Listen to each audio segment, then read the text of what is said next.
Hello everyone, my name is Allison Day and I will just dive right into this. So the article that I decided to read and look into was called Kindergarten and Pre-Kindergarten.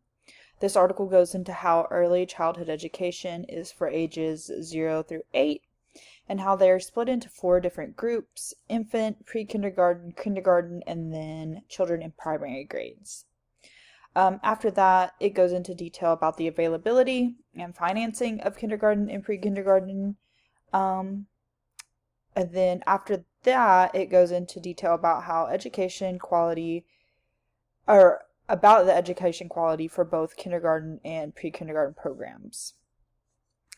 This position statement is supported by the childhood development theory because it talks about how children develop at different stages, which, like I said in the introduction, it talks about how education and children develop at different education should be for different stages, like the pre-kindergarten and then children in kindergarten. That's 2 different ones, but pre-kindergarten also includes infant and the pre-kindergarten ages of 3 to 5 years old.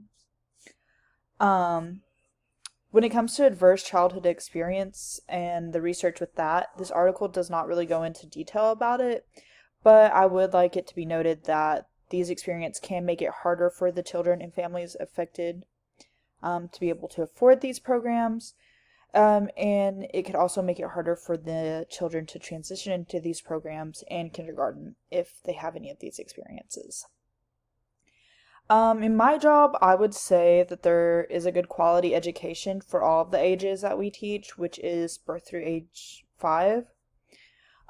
We have 2 classrooms for each age group and then 2 teachers per classroom.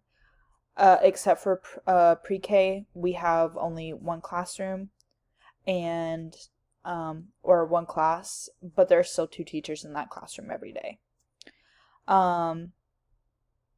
With all of that being said, our daycare is quite expensive to get into, and with the younger classrooms, we split them on like a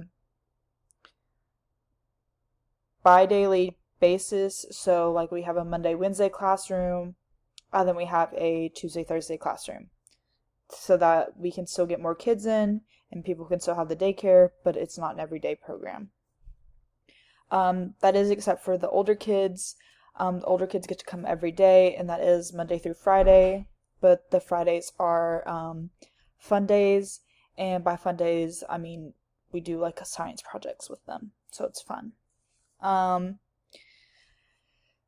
Then when it comes to the position statement in my work with availability and financing, I talked about the financing a little bit with my program. I realize that there's not a lot of public daycares in my area, which would be cheaper for parents and the children, but there are quite a few public kindergartens in my area. With the research that's been made, people know that pre-kindergarten schools need to be readily available to kids and families because this allows them to be ready to succeed in kindergarten. When there's not any financing or availability to affordable daycares and preschools, this makes it harder for parents to send their kids to these programs and for the children to be ready for kindergarten. So, from what I understand, at least in my area, and I think overall, really, there needs to be more financing for pre-kindergarten classrooms, just like there is for kindergarten classrooms, because they are just as important, if not a little more important, because this is where they are getting ready to go to school, be on their own. It's where they learn their social skills, writing skills, reading skills. It all develops at these early stages before they hit kindergarten, so that's why it's important to have these programs when they're younger too. Thank you guys.